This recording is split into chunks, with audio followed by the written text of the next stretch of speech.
Buenas tardes a todas, sobre todo, que sois hoy mayoría absoluta. Bueno, siempre lo sois, pero hoy especialmente, y a todos, a los que las acompañáis en este nuevo episodio de El Faro de la Abadía. Anoté al margen de esta nota de presentación que suelo ofreceros para enmarcar el diálogo, anoté, al margen una frase que escribe Schopenhauer a Goethe en cierto momento, que dice así, dice Schopenhauer a Goethe: lo que define al filósofo es el coraje de no guardarse en el corazón ninguna pregunta. Bueno, pues este podría ser un lema del Faro de la Abadía. Aspiramos a tener el coraje de no guardarnos en el corazón ninguna pregunta. Decimos que cada vez que nos encontramos que el teatro piensa, el teatro da que pensar, y recordamos que acción, emoción, poesía y pensamiento son las palabras que hemos elegido los que trabajamos en la Abadía para describir nuestra oferta a la ciudad. Solo nombramos el pensamiento en cuarto lugar, después de la acción, la emoción y la poesía, pero que nombremos también el pensamiento, que no lo ignoremos al presentarnos, expone una convicción, la de que el teatro es más rico y más poderoso cuando, además de ofrecer acción, emoción y poesía, piensa o da que pensar. Resulta entonces natural, nos parece, la creación de este espacio que llamamos el Faro de la Abadía, pero lo aclaramos siempre, no se trata de que la Abadía aspire a ser faro de nadie, sino más bien de que la Abadía busque faro. La Abadía busca faro y para ello convoca a pensadores que en conversación con creadores puedan ayudarnos a pensar el teatro. A primera vista la distancia entre teatro y filosofía parece enorme. La filosofía es reino de lo abstracto, de las ideas, el teatro reino de lo concreto, de los cuerpos en situación. Sin embargo, teatro y filosofía nacieron juntos y enseguida se miraron. Desde su origen el teatro dio que pensar, su existencia misma dio que pensar. Muy pronto alguien, al menos desde Aristóteles, alguien se preguntó por qué el teatro. También desde el principio los escenarios se convirtieron en espacio de circulación y confrontación de ideas. El teatro no solo es un arte en que cabe el pensamiento, sino que lo es en un sentido especial, privilegiado, porque además de hacer sensible la confrontación de visiones del ser humano, de la sociedad y del mundo, al encarnar esas visiones en personajes que pueden hacer suyas esas visiones hasta el límite, hasta la muerte, es capaz de dar a pensar aquello para lo que todavía no hay palabra, aquello que los filósofos aún no saben nombrar. El teatro puede interpelar al espectador dejándolo suspendido ante la pregunta que nadie ha formulado todavía. Todo eso está en la base de este foro, al que llamamos Faro, que aspira modestamente, pero con ilimitada ambición, a abrir un lugar y un tiempo de encuentro, de conversación y de tensión entre gentes que sin duda tienen muchas preguntas que compartir. Un lugar y un tiempo en que filosofía y teatro, probablemente de forma conflictiva, como es propio de dos ámbitos que nacen y viven del conflicto, que esos dos ámbitos se conozcan y se interroguen, un lugar en que la filosofía desafía al teatro y el teatro desafía a la filosofía. Y el asunto que hoy nos convoca, si pudiese presentarse en dos palabras, estas palabras serían teatro y guerra.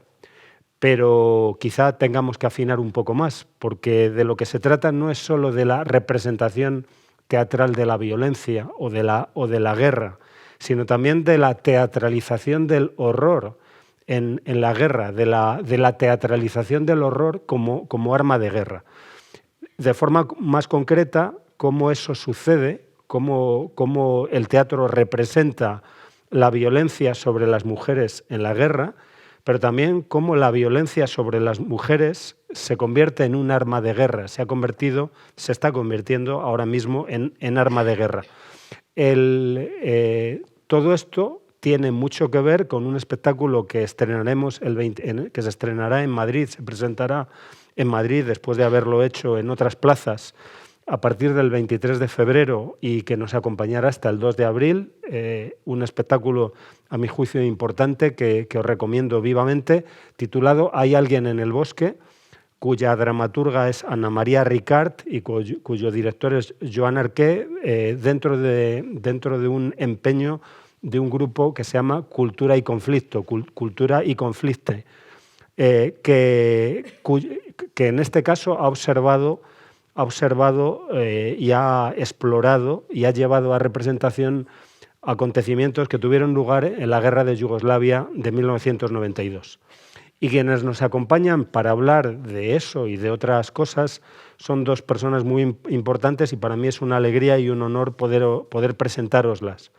Y estoy seguro de que algunas y algunos ya las conocéis y otros os vais a convertir en seguidores de ellas desde esta tarde. A mi derecha está Cristina Sánchez Muñoz, profesora de Filosofía del Derecho en la Universidad Autónoma. Es especialista en Hannah Arendt, una autora muchas veces mencionada en estas conversaciones, y también lo es en teoría feminista contemporánea y en particular ha escrito trabajos importantes sobre Simone de Beauvoir. En su conversación con Hannah Arendt la ha llevado a una reflexión honda sobre el mal contemporáneo y sobre el Holocausto, sobre la Shoah, sobre el exterminio de los judíos europeos como caso por antonomasia del mal radical y del mal banal. Ella ha atendido también al mal desde la perspectiva de género, a lo que podríamos llamar el mal generizado, y a la violencia sexual contra las mujeres en las guerras. Y en este ámbito se ha ocupado de la teatralización del horror como arma de guerra. Algunos de sus trabajos más notables, que os recomiendo inmediatamente, son Cartografías del mal, Confrontando el mal, Violencias de género entre la guerra y la paz y La agenda de mujer, paz y seguridad. Y a su lado, a su derecha, está Ana María Ricard, una importante dramaturga, autora, entre otros, de textos como El señor Petit, discúlpame si pronuncio mal vuestra bella lengua, El señor Petit, Barbes de balena, Flors carnívores, y recientemente ha sido la dramaturga de un espectáculo Moriubos, que se ha estrenado en el Teatro Nacional de Cataluña en el año 22 en torno a lo sucedido con, disculpa si lo cuento mal, a lo sucedido a ancianos en residencias durante la pandemia. Es un espectáculo que espero que podamos presentaros en el Teatro de la Abadía en la próxima temporada, pero también es autora de Obsolescencia programada, de la Víctor C., y de adaptaciones o de versiones muy libres y todas muy interesantes, como La Fuenteovejuna de Lope, La Casa de los Espíritus de Isabel Allende, que quizá algunas y algunos pudisteis ver en el Teatro Español en dirección de Karma Portacelli, Mrs. Dalloway, de Virginia Woolf, asimismo dirigida por Portacelli en el Español, y Jane Eyre de Charlotte Bronte, entre otros trabajos. Y como he dicho antes, es la dramaturga del espectáculo Hay alguien en el bosque, sobre el que quizá pueda decirnos distintas cosas, entre otras porque se trata de una pieza en que es fundamental el trabajo de investigación, de exploración que ella y el equipo de este espectáculo hicieron en Bosnia, interrogando, conversando con mujeres que habían sido violadas, también con algunos hijos de esas violaciones, y incluso con al menos un perpetrador o con un acusado de haber perpetrado esas violaciones. Sin duda esa experiencia, ese trabajo tan singular, sobre ese trabajo tan singular podrá hablarnos, si quiere hacerlo, sobre cómo ha tratado ese material, que no es un material ficcional a priori, hasta qué punto eso le ha llevado a cuestionarse preguntas en torno a la ética de la representación, cómo representar a esas personas, cómo llevarlas a escena, y acaso también quiere hablarnos sobre este interesantísimo proyecto cultura y conflicto del que la abadía se siente muy orgullosa de ser su huésped, ¿no? Y de que vosotros lo seáis nuestros. Bueno, yo ya no quiero estorbar más y os doy Cristina y Ana María la palabra, y si te parece, Ana María, se la damos primero a Cristina y luego la tomas tú, y a partir de cierto momento abriremos la conversación a quienes nos acompañéis. Muchas gracias. Gracias.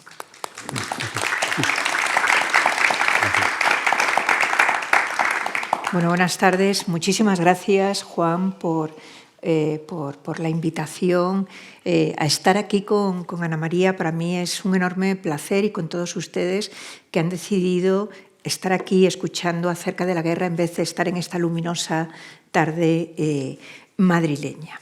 Claro, nos convoca el tema de la guerra y el teatro. Yo no soy experta en teatro, tengo aquí a mi derecha y a mi izquierda grandes experta. Yo me voy a centrar en la guerra, que es el tema del que realmente he escrito y en el que realmente llevo los últimos años. Para hablar de la guerra, voy a intentar centrarme en aspectos, yo creo que son los aspectos opacos, los espacios opacos de la guerra, de lo que no se suele hablar, de lo que permanece hasta cierto punto silenciado, ¿no?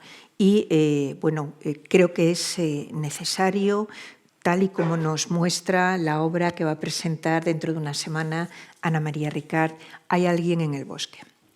¿Cuáles serían estos espacios opacos? Las mujeres en la guerra y la guerra como teatro. Es decir, como ha dicho Juan, una teatralización de la guerra, una teatralización del horror. Cuando hablamos de la guerra, indudablemente las imágenes que nos vienen son las imágenes violentas, las imágenes de la violencia. La filósofa Hannah Arendt, justo al acabar la guerra, en 1945, escribió: el mal, sin duda, será el tema que ocupará gran parte del pensamiento filosófico político en el siglo XX. Bien, en gran medida ha sido así y lo sigue ocupando. El mal, la violencia, con toda esa semántica que arrastra. Hablamos de mal, hablamos de atrocidad, hablamos también de brutalidad, de crueldad. Son todos sinónimos, ¿no?, que nos hablan de lo que está ocurriendo, de eso que identificamos como lo peor que nos podría pasar. Para hablar entonces, empezar a centrar el tema de la violencia en el mal, ¿no?, me gustaría comenzar con esta distinción que hace Hannah Arendt entre mal radical y mal banal, que me parece que sigue teniendo mucho sentido y que además el término, la expresión mal banal, como ustedes seguramente han leído muchas veces, aparece en muchos textos, cuando se entrevista a cualquier pensador, el término mal banal, incluso hasta su banalización, ¿no?, también. El mal radical lo describe Arendt en su obra Los orígenes del totalitarismo, ese gran libro acerca del régimen totalitario y que se publica inmediatamente después de la Segunda Guerra Mundial. Dice: el mal radical es un mal que tiene raíces. ¿Cuáles son esas raíces? La ideología antisemita, en el caso del totalitarismo alemán, del mal radical alemán. ¿Y por qué es un mal y por qué es radical? Porque pretende algo que no se había producido hasta el momento, que es la eliminación de vastos grupos humanos por considerarlos superfluos, ¿no? Entonces, la idea de la superfluidad es lo que delimita este concepto del mal radical. El mal radical se llevó a cabo, como todos sabemos, a través de los campos de exterminio, pero no únicamente. Tenemos reediciones de ese mal radical muy actuales en todos los genocidios que hemos vivido a lo largo del siglo XX. También el caso de las guerras, de las guerras de los 90, la guerra de Yugoslavia, la guerra de Ruanda y otras guerras. Esa idea del mal radical, por tanto, centrada en intencionalidad, ideología, discursos del odio, si ustedes quieren, también serían toda esa constelación de conceptos que dan lugar al mal radical. El mal banal, sin embargo, es un mal que yo interpreto como un mal posterior al mal radical, posterior en una secuencia, incluso si ustedes quieren, en una secuencia temporal. El representante de este mal banal es Adolf Eichmann, en ese libro tan controvertido que escribió Hannah Arendt sobre el juicio de Eichmann en Jerusalén, ¿no? En el año 61, donde ella fue como reportera de una revista norteamericana. ¿Y qué detectó Hannah Arendt? Que Eichmann no era dijo Arendt, el nazi convencido, no era el ideólogo que pone en marcha los planes, sino que era un hombrecillo así lo cotidiano, que no pensó, que inhibió su capacidad de pensar, que no se puso en el lugar de los otros, en este caso de los judíos. Por lo tanto, el mal banal se articula en torno a la ausencia de pensamiento y se caracteriza por ser un mal rutinario, un mal instalado en la vida cotidiana, un mal que implica también la aceptación de la violencia y la normalidad de la violencia, ¿no? Estas serían estas dos ideas que nos transmite Hannah Arendt.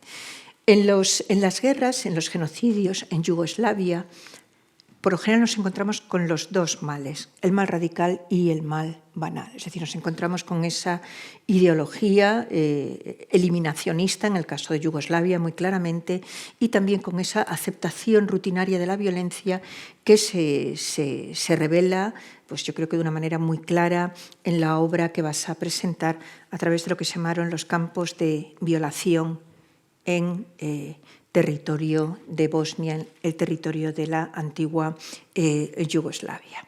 Bien, entonces cuando hablamos del mal, ¿no? Con estos conceptos, estos rasgos, yo me planteo si ese mal tiene rostro de mujer, si el mal tiene género.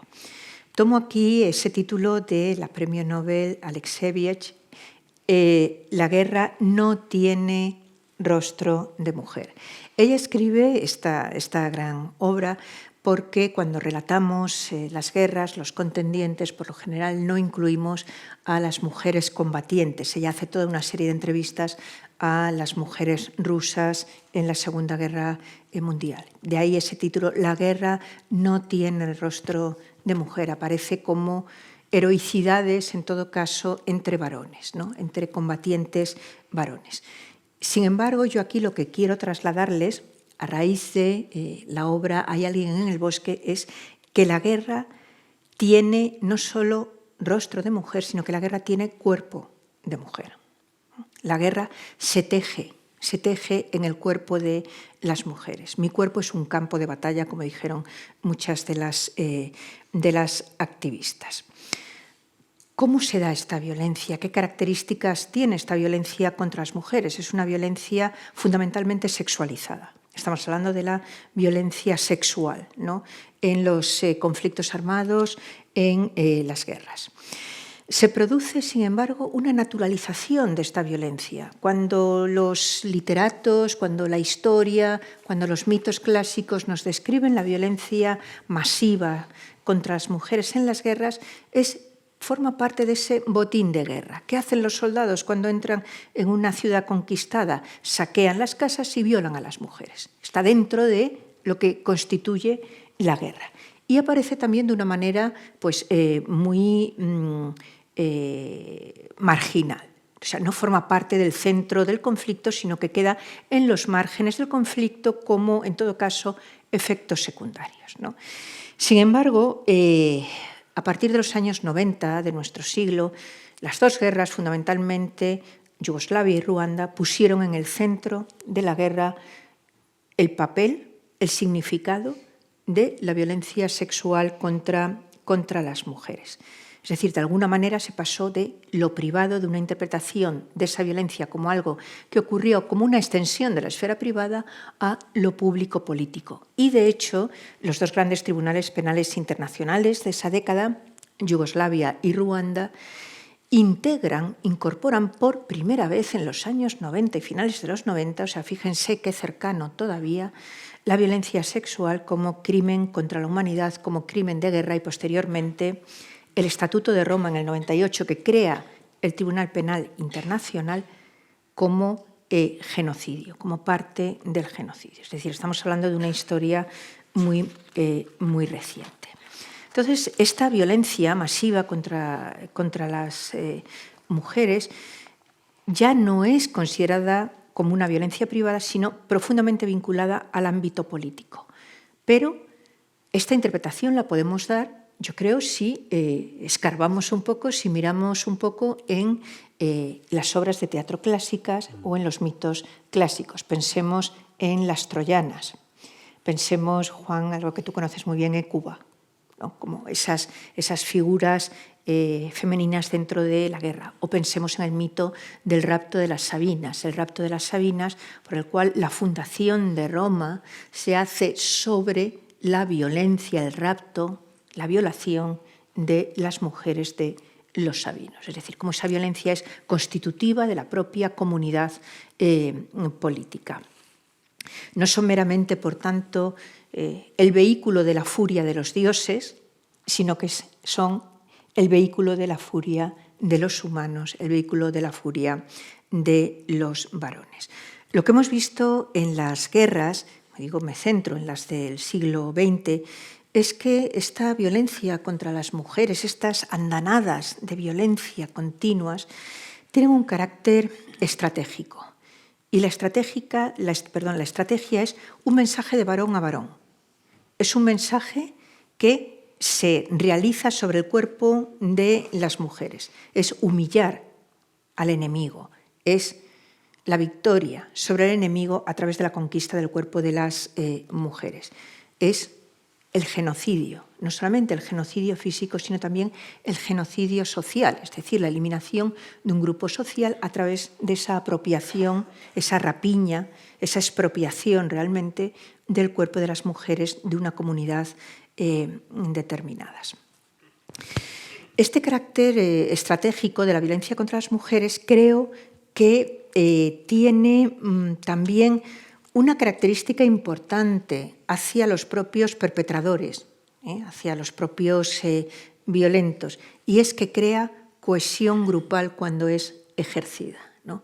Son violaciones, por lo general, en grupo, en manadas, diríamos hoy, crea una solidaridad entre los varones, un reforzamiento de la masculinidad guerrera. Refuerza los roles de género, los varones masculinos dominantes y las mujeres dentro del rol femenino de sumisión, ¿no?, y pasividad impuesta en este caso. Esa estrategia, esa finalidad estratégica de arma de batalla, ¿no?, de la violencia contra las mujeres, cómo también me parece interesante comentar cómo se impone, cómo se crea.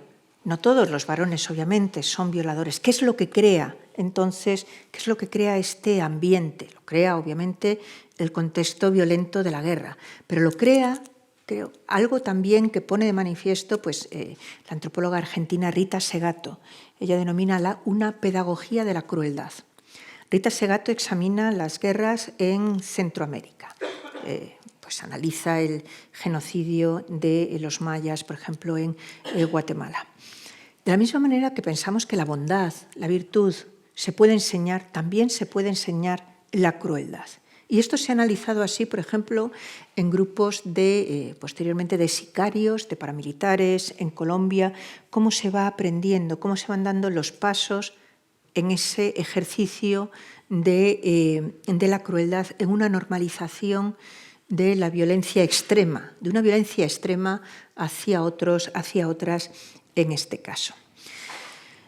También esta violencia masiva contra las mujeres en las guerras tiene un sentido de eliminación de la pluralidad, sobre todo en la violencia sexual, en las violaciones, ¿no? Pensemos en esas cifras terroríficas, la violación de las mujeres, lo que se llamó la masacre de Nanjing, ¿no? Cuando el ejército japonés entra en la ciudad china y viola masivamente a miles de mujeres. En Bosnia también las cifras son escalofriantes, luego tú nos hablarás de ello. En Ruanda, en el Congo, en la actualidad. Es decir, en Ucrania, que está ocurriendo también en Ucrania, algo de lo que podemos hablar posteriormente. Se viola a las mujeres como una masa, en el sentido de que no hay pluralidad, da igual que sean jóvenes que mayores, altas o bajas, son mujeres. Cuando Primo Levi, en su obra Si esto es un hombre, está en el campo de Auschwitz, recién llegado, pregunta, pero esta regla, esta norma absurda, no me acuerdo cuál era, ¿por qué? Y el guardián le dice, aquí no hay un por qué. Sin embargo, en los campos de concentración en Yugoslavia de las mujeres, de los que ahora voy a hablar, sí que había un porqué. Esto ocurre porque sois mujeres.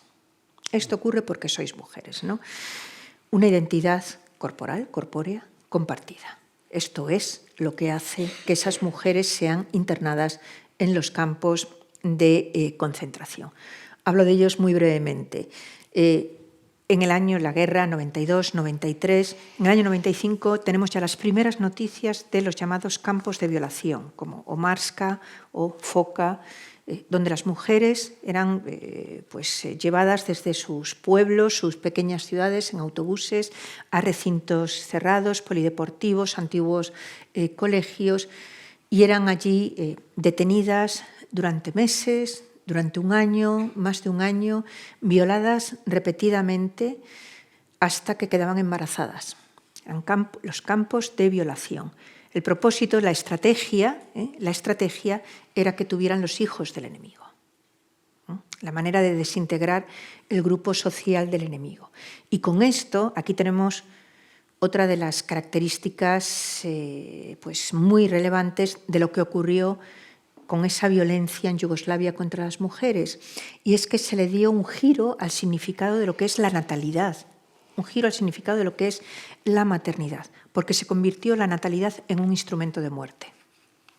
Esas mujeres embarazadas fueron expulsadas de su comunidad, muchas veces no podían volver con ese ya niño o niña recién nacido, mucho menos embarazadas, se vieron fuera y esos niños, de los que también va a hablar Ana María, porque tienen un papel muy relevante en la obra que va a presentar, Hay alguien en el bosque, son los hijos de los vencidos, ¿no? Una existencia muy difícil, muy traumática también, y con una ubicación social muy difícil en la comunidad.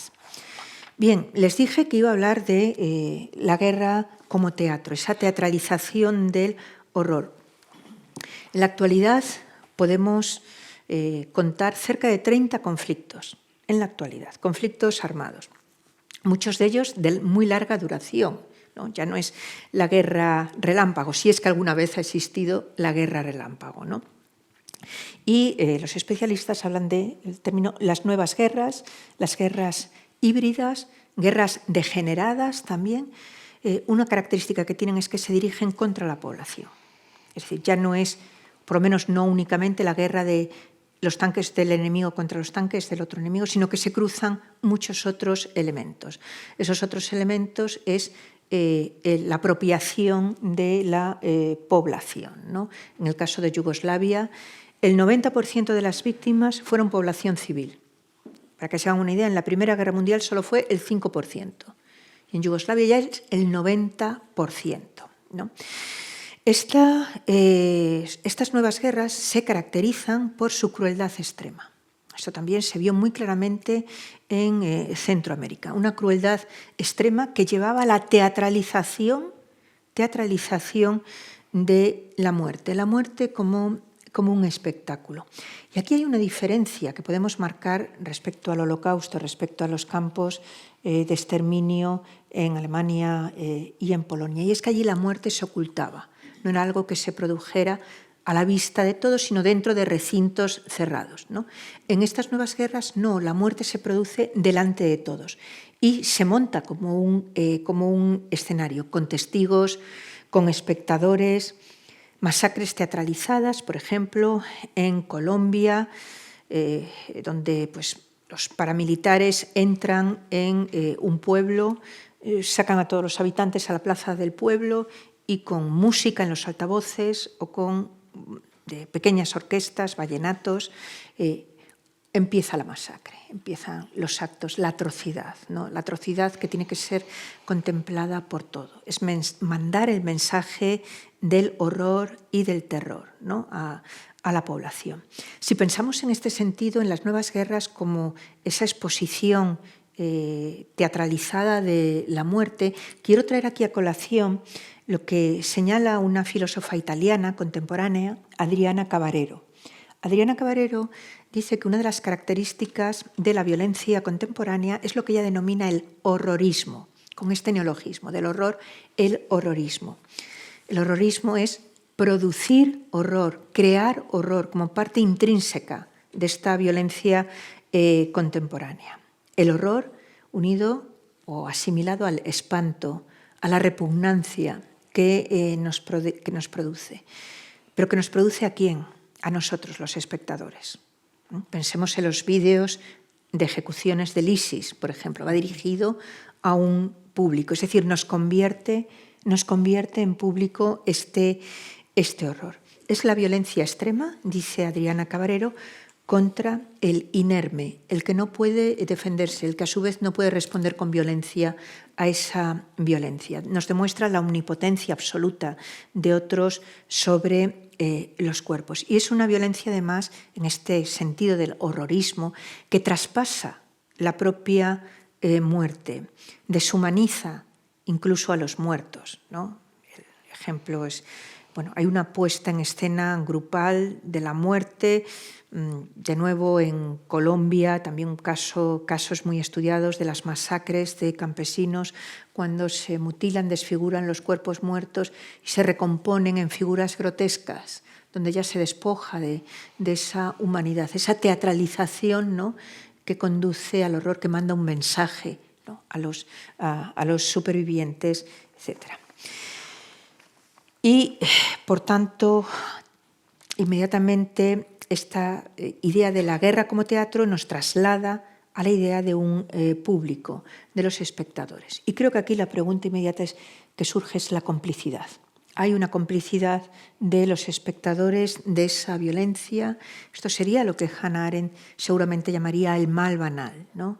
Ese mal banal, pero colectivo, en este sentido, no el mal individual de Eichmann, sino un mal banal instalado en una colectividad. Tendríamos que hablar también de lo que Primo Levi denominó la zona gris, es decir, esa misma dinámica violenta que hace que las víctimas se conviertan en perpetradores y que se ha dado en muchos genocidios, en muchas de estas violencias colectivas.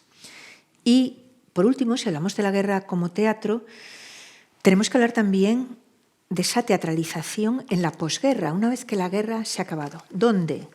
En dos figuras claves, en los tribunales y en las comisiones de la verdad. En las comisiones de la verdad, donde precisamente se vuelve a representar la violencia por parte de víctimas, por parte de perpetradores, y fíjense en el término comisiones de la verdad. Obviamente, distinguimos entre la verdad factual y la verdad jurídica, y no tienen por qué coincidir siempre.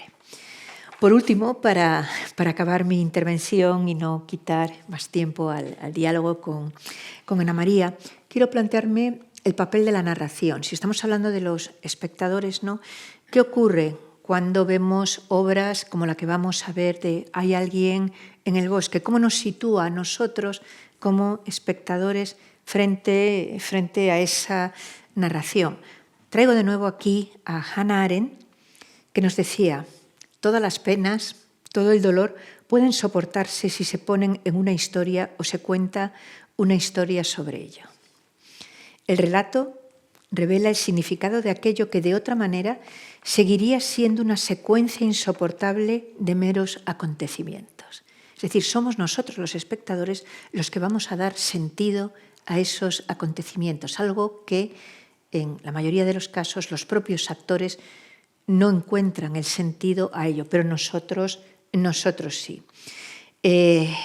Mediante ese papel nuestro como espectadores, sin duda creamos un espacio público. La obra nos facilita un espacio público para la reflexión, para hacernos cargo de lo ocurrido, para crear una memoria colectiva, para, en términos kantianos, ponernos en el lugar del otro, darle sentido a ello en ese deber de memoria. Y por último, acabaría diciendo, desde este punto de vista, que cuando vemos una obra como la que vamos a ver, con la que espero y estoy segura que ustedes van a querer ver, entramos de una manera en la función, en la sala, pero salimos ya de otra. Salimos de otra. Salimos con otras historias a las que nosotros debemos darle un sentido. Por ahora lo dejo aquí, Juan. Gracias. Gracias.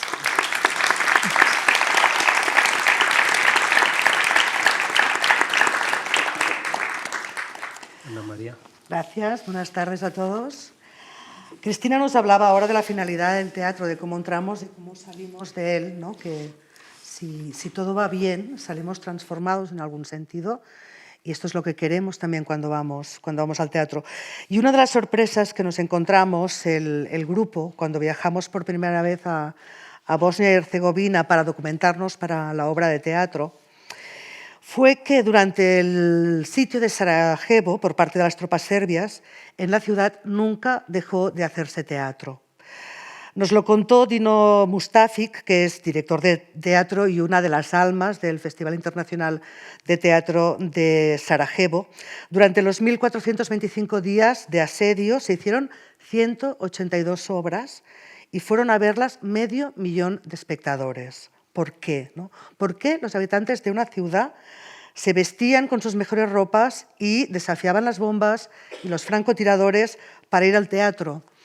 Mustafic nos dijo dos cosas. Nos dijo, el teatro nos ayudó a soportar lo insoportable, creó una realidad paralela que protegía las almas, eso me encantó, protegía las almas de los ciudadanos de Sarajevo de la contaminación por el odio y también del peligro de caer en la autocompasión, en la victimización, ¿no? Era un ritual terapéutico, pero a la vez el teatro en aquel momento también se convirtió en un verdadero ritual de resistencia al fascismo. A la vez había aquella actitud combatiente de durante la guerra, durante el sitio hay francotiradores y yo me voy al teatro, ¿no? Desde aquellos tiempos, dice Mustafic, nunca más ha separado del teatro la ética de la estética. Añadió también que los días que hubo las peores masacres en Sarajevo eran los días que el teatro estaba más lleno y los textos de Chekhov, de Shakespeare o de Beckett sonaban completamente diferentes.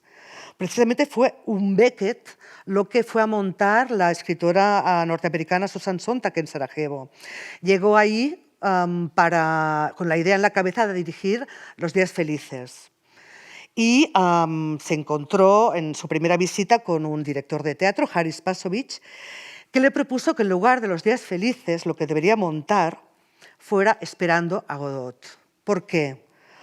Porque eso era precisamente lo que hacían los habitantes de Sarajevo, esperar. Esperar que vinieran a ayudarlos, esperar que Europa hiciera algo, esperar que Estados Unidos hiciera algo, esperar que pasara algo, que viniera alguien a ayudarlos. Por tanto, Sontag lo hizo con actores de allí, solo para unos 80 espectadores, con una escenografía muy reducida, a la luz de las velas, pero evidentemente aquel Beckett tuvo una lectura para los habitantes de Sarajevo, para los que fueron a verla, muy distinta de la que puede tener para nosotros, ¿no? Tenía una significación muy especial. Otra anécdota que me pareció interesante, es una anécdota pequeñita, pero creo que tiene su valor, fue que durante la guerra en Sarajevo se publicó la Sarajevo Survival Guide, una guía de supervivencia de Sarajevo, que era una guía que contaba de forma irónica cómo era la vida en la ciudad, cómo eran sus habitantes, dónde te podías divertir, dónde podías comprar tabaco de contrabando. O sea, se utilizó el humor y la ironía, ¿no?, para explicar qué es lo que estaba pasando en aquel momento. Y en el apartado divertimentos, entretenimientos y tal, había un apartado teatro. Y en el apartado teatro se nombraba el Kamerni Theater 55 y se decía: este auditorio de teatro es uno de los lugares más seguros de la ciudad. Pues bien, otro hombre de teatro a quien también fuimos a entrevistar, el director del Festival MES, nos contó que la gente se sentía segura en ese teatro porque se contaba que el techo estaba construido de cemento armado. Y después se vio que no, que el techo era uralita. O sea, si hubiera caído una bomba realmente allí, hubieran muerto todos. Pero allí la gente se reunía en un ritual y se sentían seguros en aquel espacio y en aquel momento por esa fe, esa magia. Esta mezcla de realidad y ficción, era ficción que el techo era de cemento armado. Y allí donde se mezclaba la realidad y ficción en el escenario, se mezclaba también la realidad y ficción en la realidad.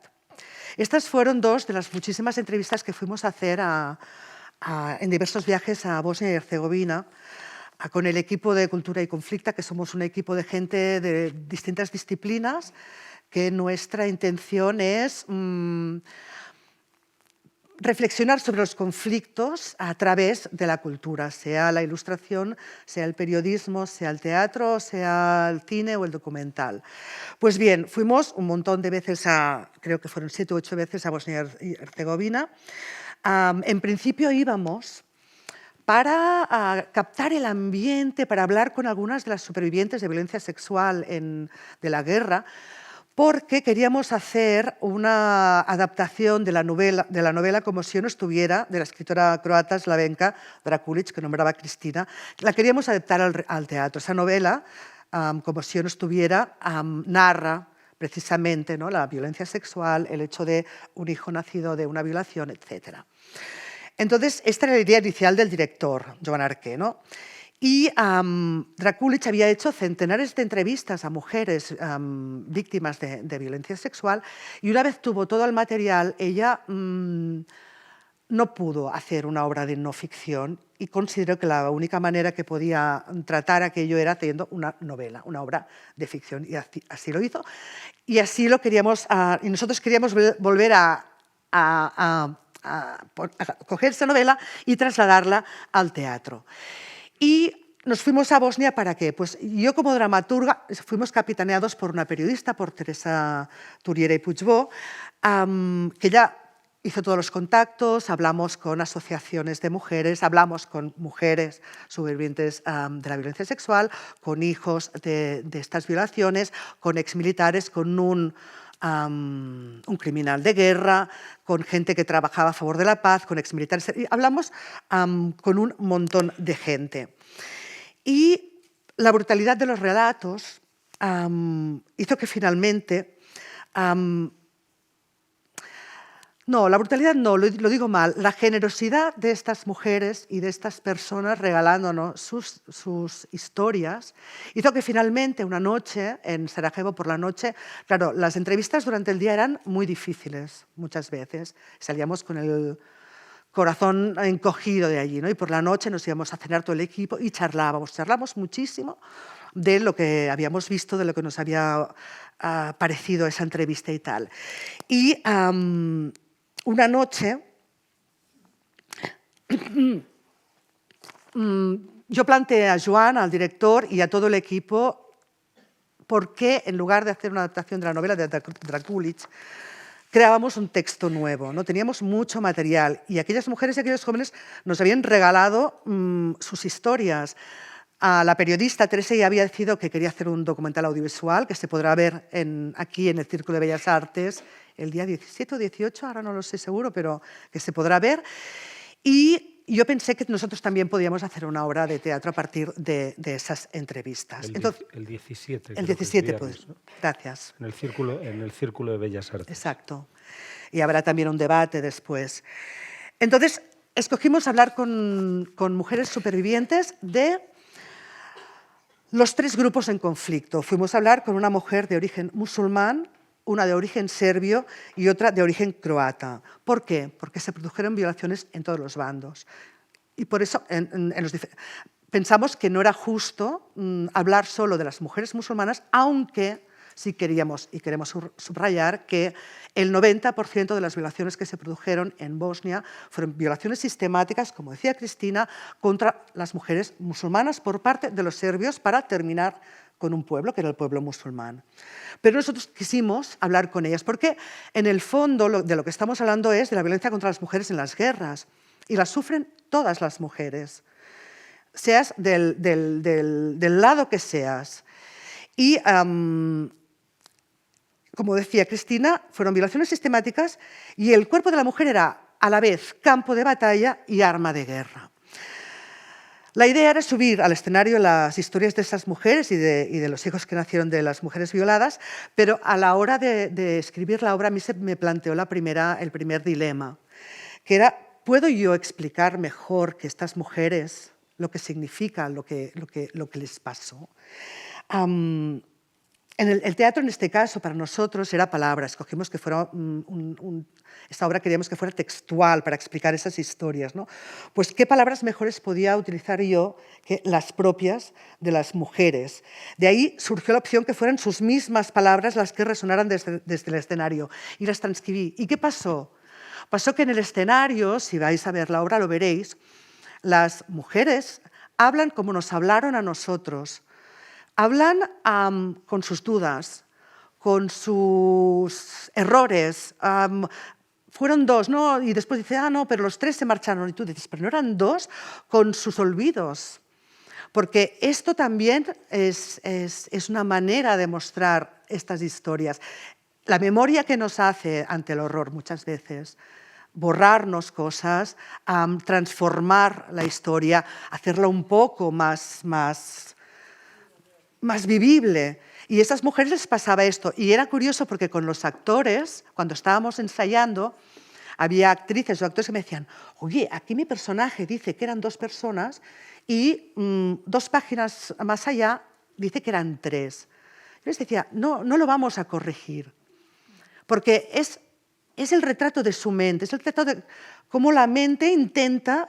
Y claro, no te van a explicar un horror de una manera fluida, bien construida, no.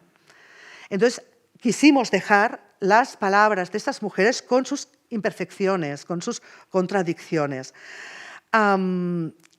Y yo, cuando fui a Bosnia, fui para ver cómo contaban sus historias, cómo se movían, cómo miraban, cómo cerraban los ojos, cómo sonaba su voz cuando relataban el horror. Y me volví con todo ello y también con su manera de contarlo, y eso es lo que quise plasmar en la obra. Y otro dilema que tuvimos fue el hecho de que si dábamos voz en la obra al criminal de guerra. Claro, fuimos a entrevistarlo y fue un momento muy duro para nosotras, porque la mayoría del día que lo fuimos a entrevistar éramos mujeres y teníamos delante un señor, para llamarlo de alguna manera, que había estado mandando en 2 campos de concentración, que había sido responsable de violaciones, tanto personalmente como dando órdenes. Y aunque hubo más de 200 testigos y el tribunal lo condenó, él niega y sigue negando aún hoy, que ya ha hecho todos sus años de cárcel y ha salido, que fuera él quien cometió todas esas atrocidades. Él lo negó todo y nos dice, no era yo, fue alguien parecido a mí. Y ese es su razonamiento y niega todo lo que le inculpaba y todo de lo que se le acusa. Nos planteamos si ponerlos en escena o no a este señor. Al final, después de debates, ganó el sí. ¿Por qué? Porque aún existe mucho negacionismo en Bosnia sobre lo que pasó allí. Hay quien niega la matanza de Srebrenica, por ejemplo, hay quien niega las violaciones sistemáticas de mujeres, y creíamos que dejarlo hablar era, primero, la manera que se delatara él mismo, porque tú lo oyes y dices, este señor está mintiendo, y segundo, mostrar en el escenario algo que estaba pasando y que pasa ahora en el mundo, que es el negacionismo. Pese a las pruebas, pese a los testigos, pese a todo, eso no ocurrió. Y cuando empezamos todo este proceso de documentación en el 2018, aún no existía este florecimiento de las fake news que hay ahora sin ningún tipo de pudor. Y esto ahora lo vemos. Hay testigos, hay no sé qué. Y no, eso no ocurrió. Pues este es esta situación de negar las atrocidades de la guerra, esto está pasando todavía en Bosnia y queríamos también mostrarlo y ponerlo en escena. Hay una cosa que ha dicho Cristina que a mí me ha interesado mucho, que es lo de los espacios opacos de la guerra, ¿no? Y ella hablaba de que, y es cierto, que por primera vez después de la guerra de la ex Yugoslavia, de la guerra de Ruanda, se considera la violación como crimen de guerra y empezaron a llevar a los perpetradores a juicio. Pero, y en la obra aparece eso también, mientras estábamos en el proceso de creación y todo, la periodista del grupo, Teresa, vino un día a Madrid, por algo que tenía por aquí, y en un ascensor se encontró con un alto diplomático español que había sido el representante de la ONU, me parece, en las negociaciones de Dayton para terminar para ver qué hacíamos después de la guerra y cómo se arreglaba todo. Y ella le dijo, pues estamos preparando un documental y una obra sobre las violaciones en Bosnia, y él, porque claro, se sabe que hubieron entre 25.000 y 50.000 mujeres violadas, y él, sí, no lo sabíamos. Y bueno, yo quería preguntarle si en las negociaciones de los acuerdos de Dayton se habló de esas mujeres, porque allí se habló de cómo resarcir a no sé quién, de dónde poner no sé qué. Y él dice, pues no, en ninguna orden del día de ninguna de las reuniones nunca se puso sobre la mesa las mujeres violadas. Y entonces esto nos conectó con lo que nos dijeron ellas. Ellas decían, ¿por qué a un soldado le hieren en la guerra y le dan una medalla, un reconocimiento, le dan facilidades para ir al médico? A nosotras también nos hirieron en lo más profundo y aún arrastramos esas heridas y no fuimos ni consideradas nada, no existíamos para ellos. Es cierto que en los juicios, y por la labor que han hecho ellas, en las asociaciones de mujeres de allí, que han empezado a recopilar datos, a buscar a los agresores y aún hoy a intentar llevarlos a los tribunales, pero antes era, bueno, daños colaterales, ya se sabe que en las guerras se viola gente. Y ya está, bueno, gente, mujeres básicamente, ¿no? Entonces, ¿qué más os quería contar? También quería contar, porque si no yo creo que me alargaré mucho, una situación que vivimos allí el equipo, que también, para que veamos cómo de importante también es la perspectiva de género a la hora de investigar también o de documentarnos.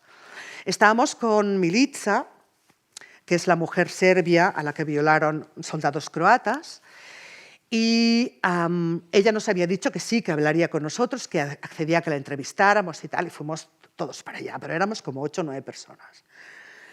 Y cuando nos vio, bueno, nos ofreció café, se empezó a poner muy nerviosa, muy tensa, y nos empezó a decir, bueno, me sabe mal, pero yo creo que no voy a hablar. No. Nosotros habíamos hecho 2.500 kilómetros para ir a grabarla, y a ver, si decía que no, decía que no. Es evidente en estos casos que... Pero decía, no, ya vendrá una amiga mía, que ella también la violaron con 9 años, porque es verdad, violaban desde niñas hasta mujeres, violaban para hacer daño realmente. Ya vendrá una amiga mía y ya os lo contará ella, pero yo lo mío, yo no os lo quiero contar. Y se empezó a poner muy nerviosa, hasta el momento que el fotógrafo que venía con nosotros, Uriol, le dijo a los compañeros, porque había Joan Arque, el director, 2 cámaras y el fotógrafo, y eran hombres. Y el fotógrafo le dijo a los demás, ¿qué os parece si nos vamos? Porque me parece que aquí está pasando algo con nosotros, con los hombres. Y sí, ellos dijeron, nos vamos fuera, ya nos esperamos fuera, y nos quedamos solas las mujeres.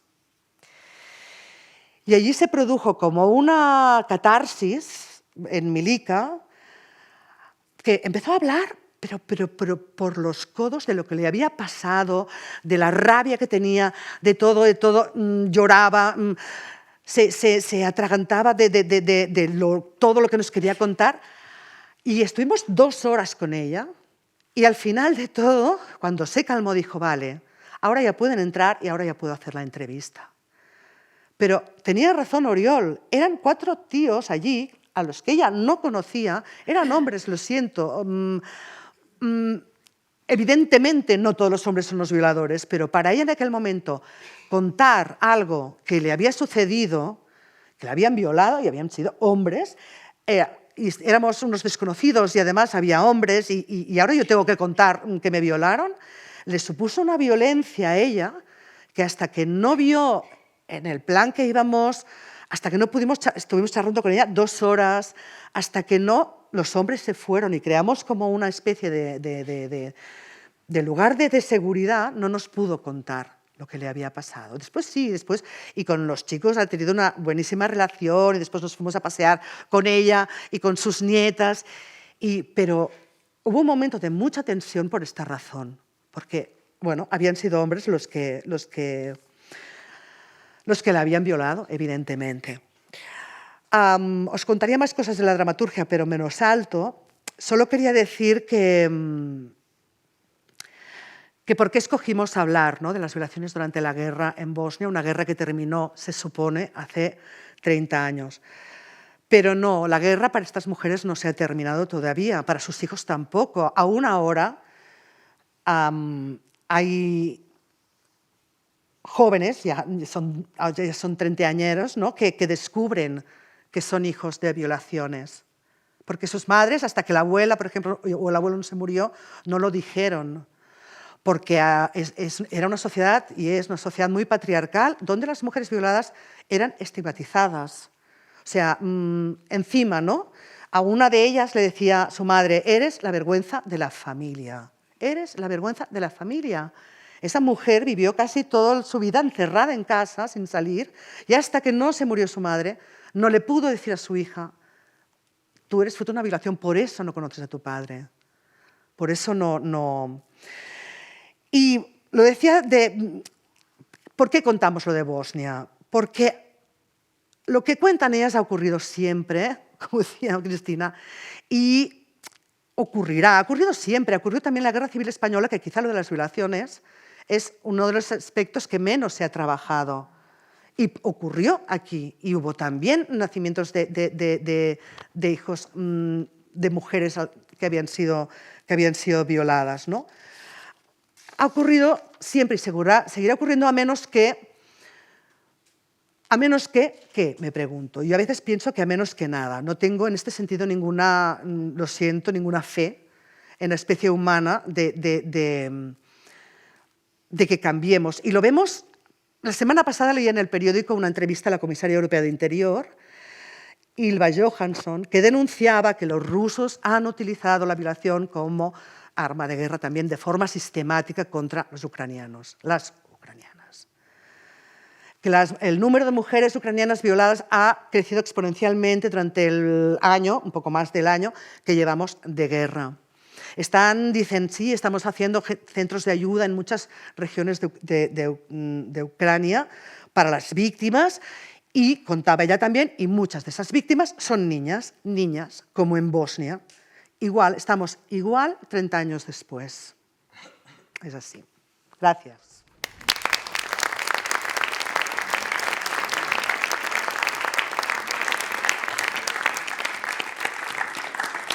Bueno, sí, muchísimas gracias por vuestras intervenciones, que nos han sin duda impresionado y dado que pensar. Y quizá, antes de dar la palabra a la Asamblea, quizá queráis decir algo vosotras. Ahora, quizá Cristina quiera decir algo respecto de lo que ha presentado Ana María y viceversa. Me interesaría saber, dentro de este horror, porque también es un fenómeno, bueno, pues que se ha dado en otras situaciones, por ejemplo, en los campos de exterminio alemanes, si se creaban y cómo se creaban las redes de solidaridad entre las mujeres y las resistencias. Y las resistencias, ¿no? Las resistencias, porque yo pensaba esto leyendo el libro anónimo Una mujer en Berlín, donde narra la violación masiva por parte de las tropas rusas cuando entran en Berlín de las mujeres alemanas. Y nos dice esta mujer anónima, dice, aquí se trata de una vivencia colectiva, que se sabía de antemano, que se temía, de antemano de algo que les ocurrió a las mujeres a izquierda y a derecha, que de algún modo formaba parte de la función, de nuevo esta idea del teatro. Esta forma masiva y colectiva de violación también habrá que superarla colectivamente, ¿no? Esta superación colectiva, o sea, no es, aunque diríamos, bueno, lo personal es político en este sentido, pero la salida de ello también tenía que ser colectiva. ¿Cómo has percibido tú esto en las supervivientes? Que ha llegado pero tarde y que han sido ellas mismas quienes se han autogestionado en este sentido. Víctimas de violación, una, por ejemplo, una de las que es la... Fuimos a hablar con la Asociación de Mujeres Víctimas de Violencia Sexual en la Guerra, la hija de una de las fundadoras. Ella era una mujer violada y ella tenía 13 años cuando le pasó todo lo que le pasó. Y ella y otras mujeres se unieron para empezar a trabajar, en buscar supervivientes, en decirles, vamos a intentar ayudaros, en mover cielo y tierra para pedir ayudas, porque necesitan de todo, ayudas desde económicas para pagarse psicólogos. No han tenido de nada. Y ahora, o sea, hay mujeres muy fuertes que han luchado para hacer esta asociación. Nació también una asociación de hijos que también dan respuestas si alguien cree que puede ser hijo de una violación. Ayudan a buscar a tu madre biológica y te ayudan también con todo lo que necesites, porque también es un trauma. Pero esto está funcionando mucho ahora y hace ya algunos años, pero terminó la guerra hace 30 años. Sí. Y en un primer momento, las mujeres, como pasaba antes, una cosa así, una violación, se vive como una cosa que es íntima y te vas a tu casa y te lo callas. Y aún hoy hay mujeres que aún no lo han dicho. Por lo que contaba antes, porque Bosnia era y es también una sociedad muy patriarcal y decir que te han violado te creaba un estigma. ¿Por qué también? Porque nos contaba otra mujer, es que a mis violadores, yo bajo al pueblo y me lo puedo encontrar por la calle y se reirá de mí. Claro, si tú no tienes algo de protección para eso, no haces nada. Es por el trabajo de ellas constante que han ido llevando agresores delante del tribunal e dándose a conocer que otras mujeres vayan saliendo, ¿no? de sus escondites, pero... Es muy difícil. Es muy difícil. Ha pasado lo mismo también en las dictaduras del Cono Sur con la violencia sexual en la dictadura de Argentina y de Chile. Solo han salido muy recientemente los casos y también porque la idea que tenemos del perseguido político es la de un varón opositor a un régimen, ¿no? Entonces, el que los daños en los cuerpos de las mujeres sean interpretados políticamente y no como algo privado es algo muy reciente, insisto, no hay esa politización, se sigue entendiendo como un daño natural de las guerras, esa naturalización de la que yo hablaba y algo que está en la esfera de lo privado. ¿Qué ocurre? Bueno, pues además dentro de los recintos, dentro de las casas y por tanto no hay ese reconocimiento ni en términos de retribución. A mí también me contaban en Croacia que las retribuciones económicas, por ejemplo, a las mujeres víctimas han sido poquísimas. Han sido poquísimas. No hablemos ya de reparaciones en términos de derecho a la salud, derecho a una vivienda, en fin, derecho a una reparación transversal a todos los daños que se han sufrido, ¿no? Sí, sí. No, es que además ellas lo decían, no quiero una indemnización, quiero que me ayuden. Que me ayuden a vivir. Y además, muchas de esas mujeres arrastran problemas de salud importantes. Sí. Es que solo verlas lo ves. Arrastran problemas de salud y estamos hablando de que nosotros fuimos a entrevistarlas 30 años después de lo que les pasó. Claro. Y no tienen ayudas o cuesta mucho hacerlas o hay mil problemas burocráticos y además han de solucionar también muchas cosas. Una joven hija de una mujer violada me decía, cuando yo me saqué el título universitario, me daban un título donde ponía, yo tenía que poner el nombre del padre y de la madre. Y yo luché contra la administración, contra todos, para mi madre, que me había sacado adelante, porque en este caso la madre se la quedó, aunque no se lo dijo hasta un poco mayor, bueno, todo un lío, pero dice, mi madre que me ha sacado adelante, que es la que ha luchado por mí, que pasó lo que pasó, que yo soy el recordatorio de que un día la violaron y que le pasó lo que pasó, ha de tener el derecho de salir ella como mi madre. ¿Qué narices, qué padre, qué pongo ahí? No, fuera. Y luchó para que en ese título saliera el nombre de su madre en lugar del de su padre. Hay reparaciones como estas aún que aún sí. deben hacerse, que son simbólicas pero que significan muchísimo para estas personas, ¿no? Estas reparaciones...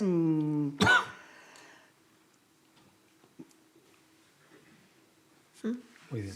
Es que me enfada, porque hay cosas que tendrían que ser fáciles, que es solo tener sensibilidad hacia las personas, ¿no? Y a veces parece que no hay esa empatía.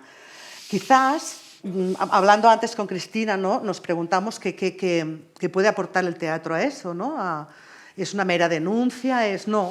Es generar también una corriente de empatía hacia gente que sufre. Y diré sobre la obra, porque me apetece decirlo, porque si no parece que es una obra muy oscura, y es muy dura, es verdad. No hemos querido forzar en ningún momento esta pornografía emotiva, ¿no? De las emociones, de vamos a haceros llorar, vamos a hacer... No, es cruda, pero no queremos hacer llorar a nadie, ni mucho menos. Y hemos buscado, porque pensábamos, el grupo en las cenas estas que hacíamos en Sarajevo, ¿no? Pensábamos, ¿cómo podemos hacer llegar a la gente estas historias, ¿no? Porque estamos a veces tan inmunizados, porque vemos guerras, vemos atrocidades por las pantallas de televisión, en las noticias, y estamos ya muy inmunizados contra todo esto. Y en esa cena, ¿no? Nos planteábamos qué estábamos haciendo, cuántos años teníamos y qué estábamos haciendo nosotros el año 92. ¿Por qué? Porque en nuestro país se vivía como una efervescencia y había como una esperanza de futuro, ¿no? En Barcelona se hacían los Juegos Olímpicos, en Sevilla se hacía la exposición y había como una sensación que íbamos hacia un lugar con esperanza. Yo, por ejemplo, tenía 23 o 24 años, empezaba a trabajar y tenía todo el futuro por delante y me fui de vacaciones a Ibiza, feliz como una perdiz, en el momento en que mujeres de mi edad en Bosnia, a 2 horas y media de avión de Barcelona, se veían rotas su futuro, veían roto. Y entonces esta pregunta de qué estábamos haciendo nosotros, que nos hicimos el equipo, ¿no? Una noche de esas y que nos hizo pararnos y ver, ostras, yo no sabía nada de Bosnia, yo me sonaba, pero pensaba, eso está muy lejos. Lo incorporamos después a la obra con los actores. Hay un momento en la obra que a los actores salen del personaje y dicen, pues yo tenía, yo qué sé, 7 años y jugaba fútbol solo en aquel momento, o yo tenía 30 y recuerdo que no sabía nada de Bosnia. Y hay un momento de plantearnos nosotros, ¿no?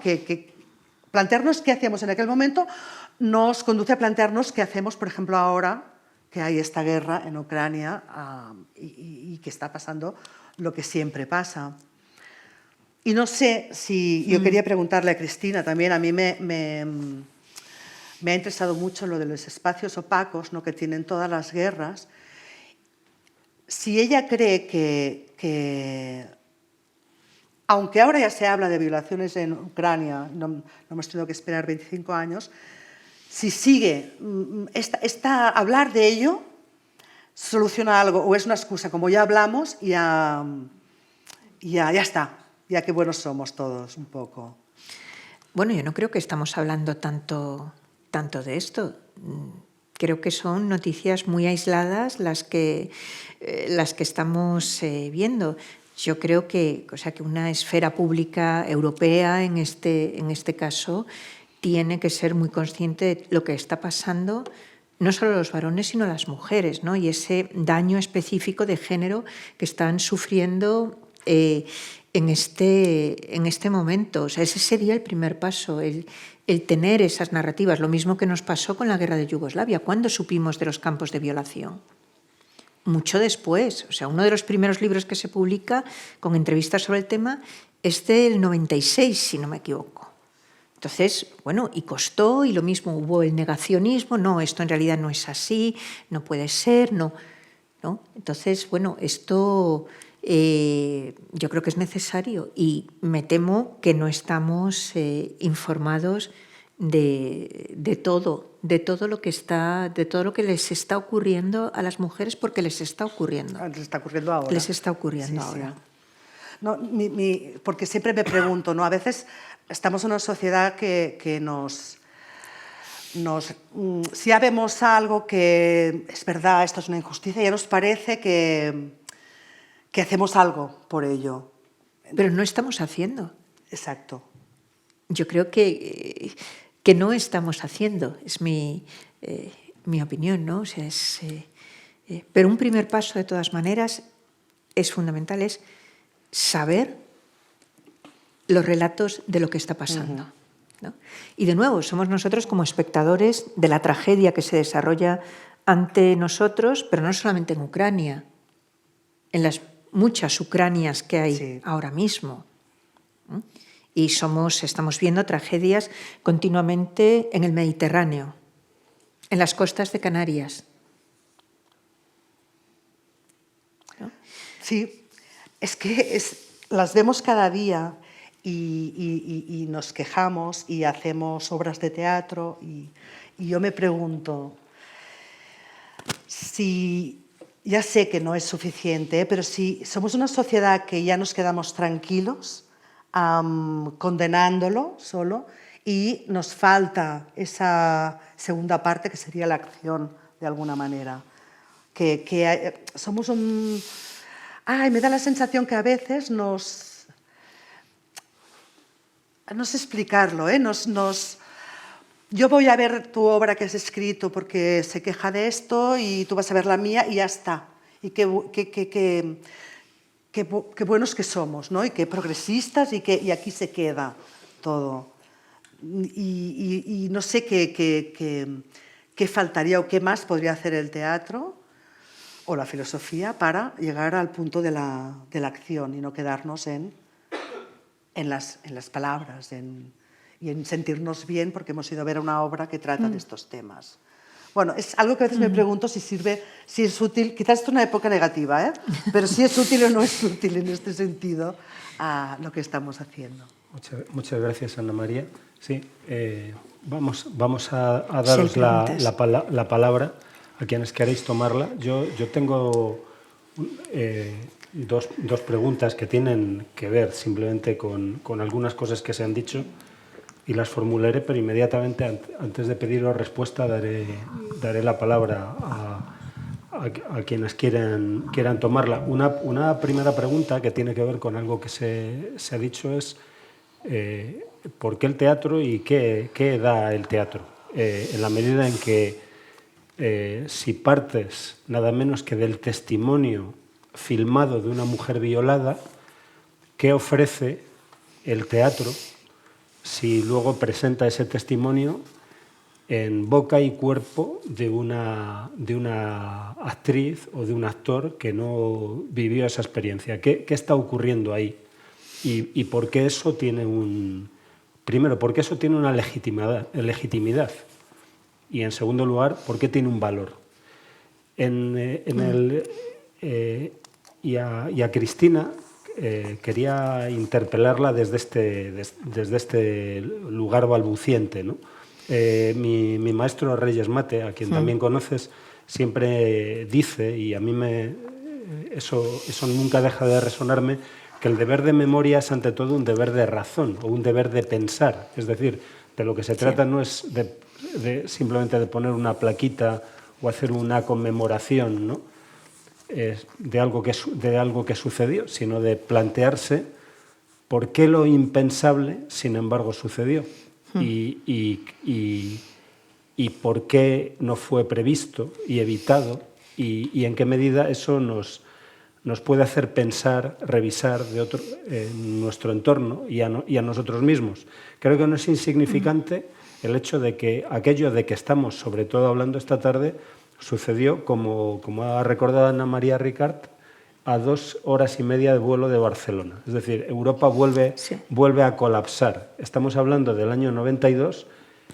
Yo recuerdo que hice Interrail en el año 85, estuve en Belgrado, y cuando luego ocurrió lo que ocurrió, no podía creerlo. O sea, no podía creer que en ese estado multiétnico, multicultural, respetuoso con las tradiciones, socialista, ¿no?, esas mismas gentes que habían sido educados supuestamente en ideales universalistas, luego se convirtiesen en depredadores del vecino, ¿no?, y se impusiese la raza, se impusiese el culto al origen, ¿no?, y el odio al otro, claro. Y eso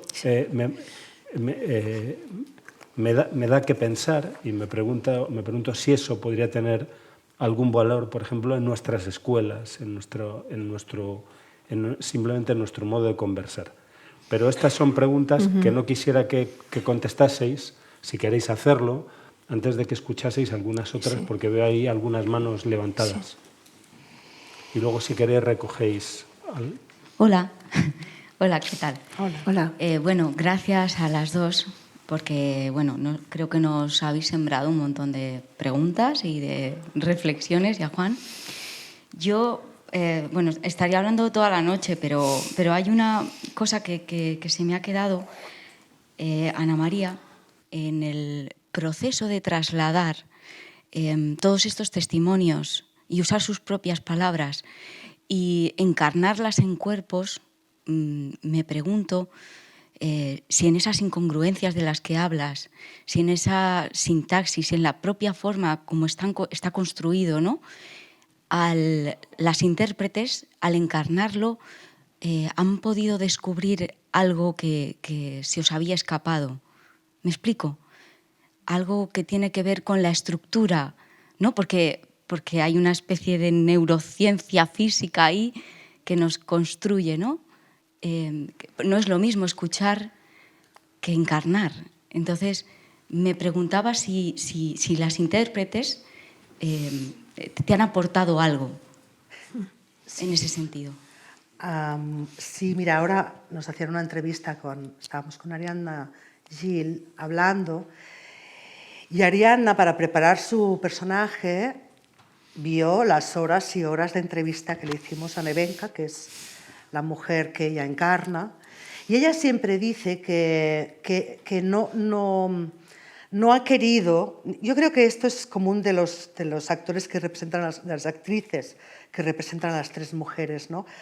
No ha querido interpretar un personaje, crear un personaje, sino de alguna manera ser transmisora de sus palabras, un poco medium, sí, en algún sentido, ¿no? Ser transmisora, pero y poco a poco, ella decía, yo de los visionados iba cogiendo, no quería imitarla, pero iba cogiendo cosas suyas. Y después he visto, a lo largo de ir haciendo las funciones, que he ido depurando, porque no hace falta. Y a nivel de discurso hay una cosa muy bonita que descubrimos con Ariadna del discurso de Nevenka, la mujer que ella interpreta. Nevenka es una mujer que vive en un mundo rural, que toda la vida ha trabajado en el campo y ha trabajado con animales. Y veréis que cuando le hacemos preguntas, no acaba de contestarlas, pero nos explica algo de un animal. Y a través del campo, a través del animal, nos está diciendo cómo se siente ella.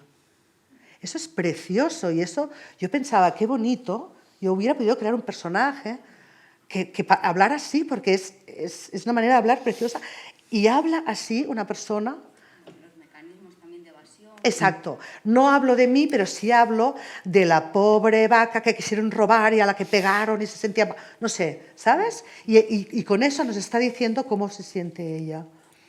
Y estos son mecanismos que descubres cuando repites 1000 veces ¿no? O lees 1000 veces las palabras de una persona, le ves los mecanismos de... Sí, es que me planteaba, ¿no?, esos cerebros rotos o con agujeros, ¿no?, concretos. Sí, sí, porque al inicio era esto, me venían, Ana, oye, que aquí has puesto 1993 y después 95, ¿qué pasa? Porque para los actores, claro, ellos han de seguir les va mejor seguir Ellos están bien.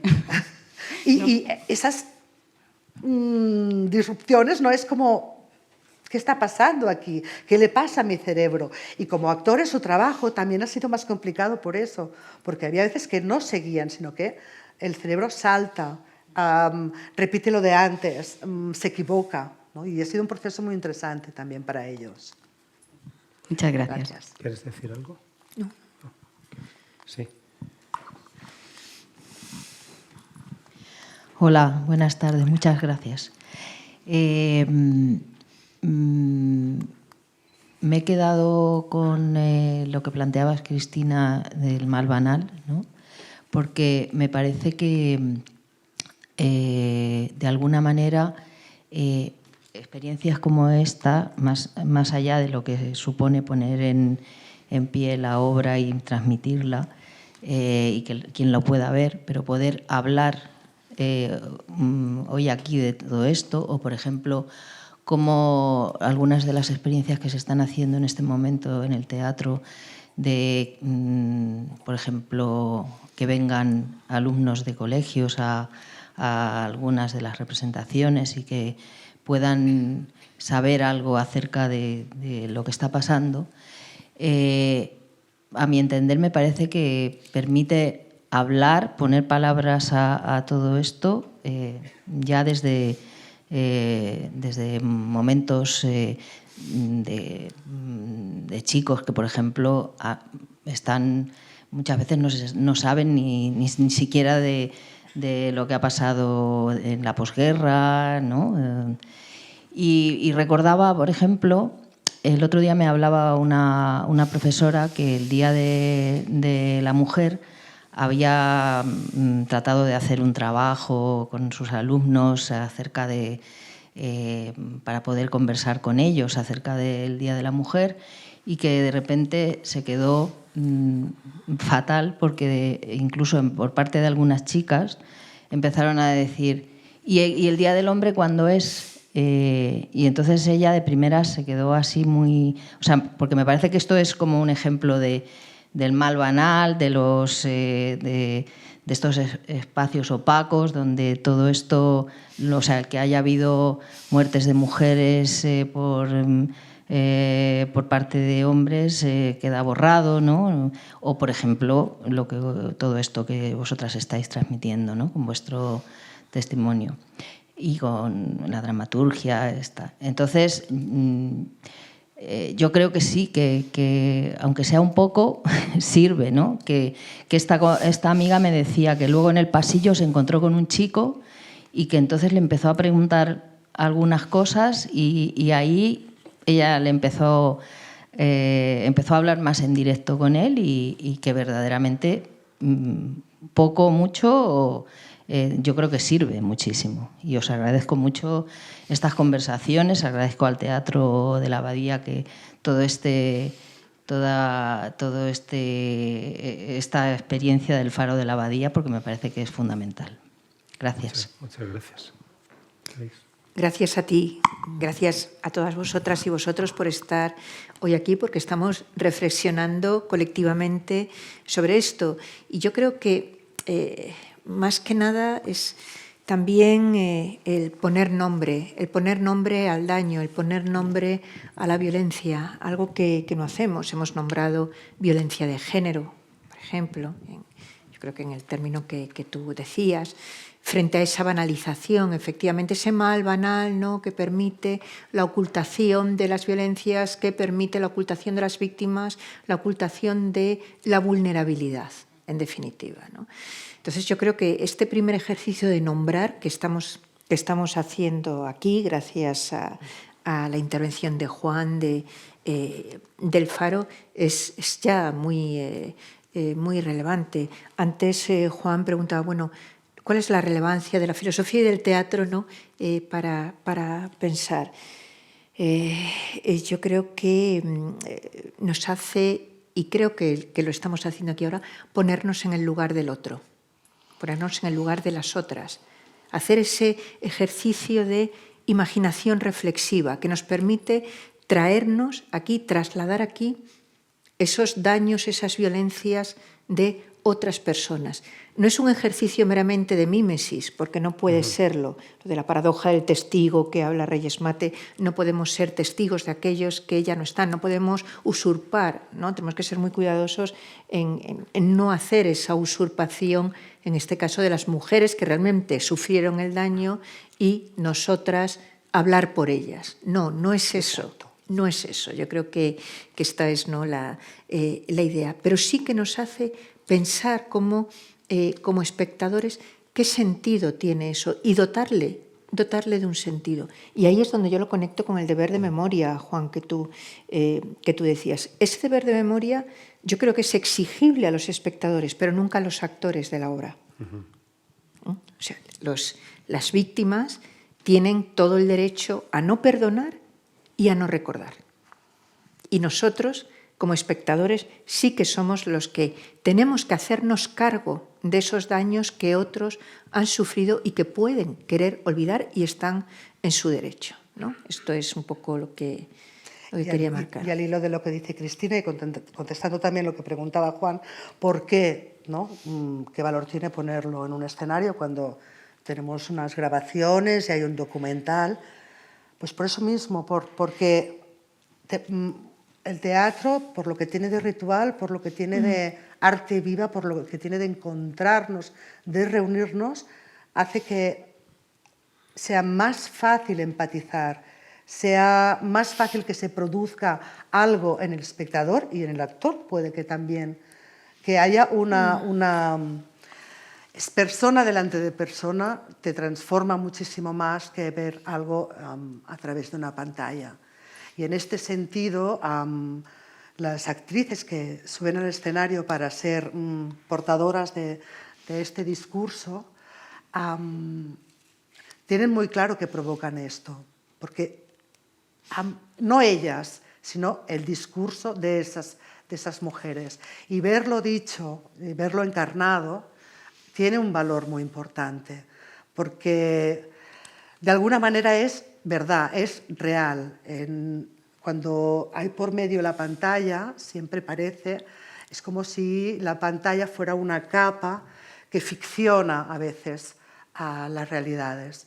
Y verlo en el teatro tiene además estamos hablando de cuerpos, de mujeres. Y qué más corporal hay, ¿no? que unos cuerpos encima de un escenario, hablando, no solo hablando, sino hablando también corporalmente. Estamos hablando de cuerpos de mujeres y cómo se ha tratado este cuerpo de las mujeres, ¿no? En este sentido creo que si tiene valor, ese es el valor que tiene. No me cabe duda de que tiene un enorme valor. Mi impresión, y no revelo nada que no conozcas y que no conozcáis, sucede que cuando un discurso, unas palabras pronunciadas por un cuerpo son desplazadas a otro que no intenta imitar al primero, lo que aparece decantado son las palabras mismas. Es decir, si estuviésemos ante un discurso de Martin Luther King en pantalla, no solo estaríamos atentos a sus palabras, sino al hecho de que es negro, de una cierta época, etc. Si yo tomo esas palabras y además las digo sin intentar imitar a Martin Luther King, cosa que por cierto no sabría, ¿no?